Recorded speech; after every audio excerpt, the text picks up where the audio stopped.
ابن جوزی نے لکھا ہے سینکڑوں سال پہلے، آج کے کسی عالم کی بات بتاتا تو لوگ انکار کرتے، سینکڑوں سال، کہتے ہیں بلخ میں قحط پڑ گیا،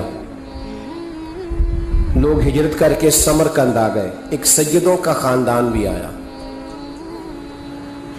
ایک ایسی خاتون بھی آئی جس کے ساتھ 3 بیٹیاں تھی، بیٹا بھی کوئی نہیں، خاوند فوت ہو گیا، مسجد کے ساتھ مہمان خانے بنے ہوتے تھے، وہاں اس نے بچوں کو ٹھہرایا اور نکلی سمرقند میں کہ کوئی آدمی مل جائے، تو وہ سیٹھ صاحب چودھری صاحب کہنے لگے مجھے کیسے پتا چلے گا تو سید ہے، مجھے بتاؤ، کسی کو چوک میں کھڑا کر کے کہا جائے بتاؤ تو کون ہوتا ہے، اس شخص کا کیا اشر ہوتا ہے، کیا حال ہوتا ہے، کہا کیسے پتا چلے گا؟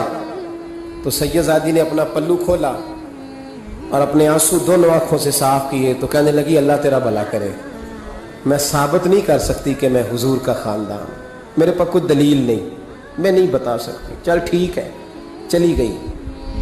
کسی نے بتایا کہ یہاں ایک یہودی بھی رہتا ہے، وہ بڑا سخی ہے، یا آتش پرست ہے، یا پارسی ہے کافر غیر، سخی بڑا ہے، اس کے پاس گئی، بیٹھی رہی، لوگ بیٹھے تھے، جب چلے گئے تو قریب گئی، کہنے لگی مجبور ہوں، پریشان ہوں، غریبنی ہوں، کہنے لگا بی بی تجھے کبھی دیکھا نہیں، سمرقند کی اتنی آبادی نہیں، میں سارے شہر، تو کون ہے؟ تو کہنے لگی تعارف نہ ہی پوچھے تو اچھا ہے۔ اس نے کہا چلو اگر پتہ چل جائے تو، کہنے لگی میں مسلمانوں کے نبی کی اولاد ہوں، مسلمانوں، اس نے کہا پیغمبر خدا کی اولاد، اٹھ کے کھڑا ہو گیا، بی بی کو ساتھ لیا، گھر گیا، کہنے لگا جو صاف ستھرا کمرہ ہے نا اسے پھر دھو ڈالو، ایک دفعہ پھر دھو ڈالو، کمرہ دھلایا، صاف کرایا، پھر کہنے لگا بی بی میرے برتن زیادہ صاف ستھرے نہیں، میں نئے نہ خرید کے لا دوں، پھر نئے برتن لایا، پھر اپنے بچوں سے کہنے لگا اونچا نہ بھولنا کہ سیدہ فاطمہ کی شہزادیاں آئی ہیں، یہاں کوئی شخص اونچی بات نہ کرے۔ پھر کہنے لگا بی بی جو میرا بالکل طیب اور حلال رزق ہے نا یہ اس میں سے لنگر ہے، لیکن چونکہ میں غیر مسلم ہوں مجھے سلیقے نہیں آتے، جیسا تیسا بھی ہو نا اسے قبول کر لینا۔ خاتون کو کہنے لگا یہ گھر ہے، جب تک جی چاہے یہاں رہنا، اور دیکھنا ہو سکے تو رات اپنے نبی سے سفارش کرنا، میرا بھی کوئی مسئلہ، میری بھی کوئی قبولیت کہیں ہو جائے۔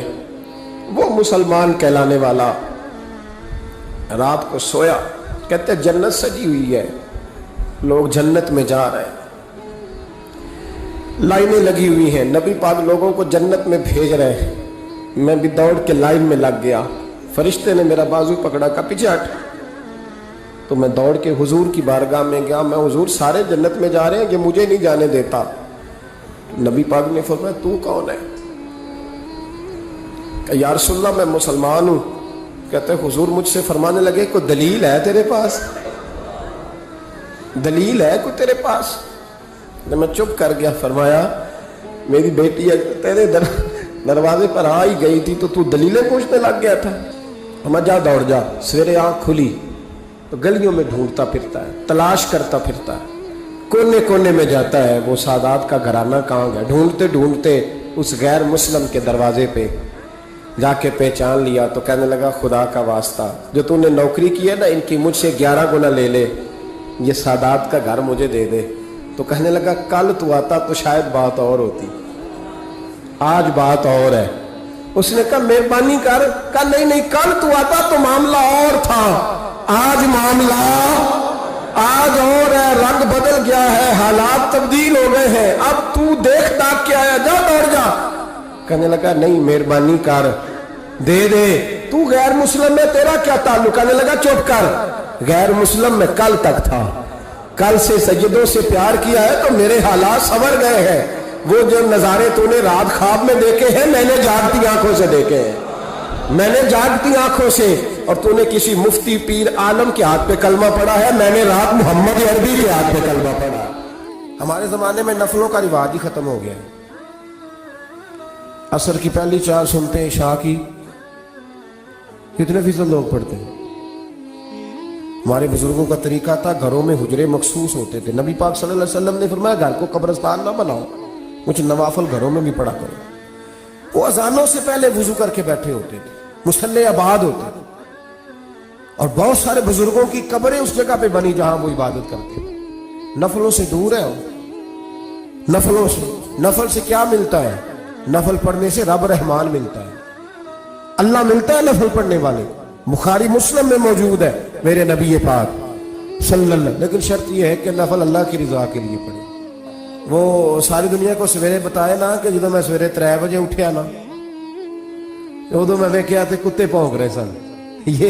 یہ تو نے خبر دی ہے کہ میں صبح 3 بجے نہ. یہ کس کے ساتھ راز ہے بولیے؟ بڑی زبردستی بعض بندے بد کے بندہ ڈھونڈ رہے ہوتے ہیں، کوئی بندہ ملے تو اسے بتائیں.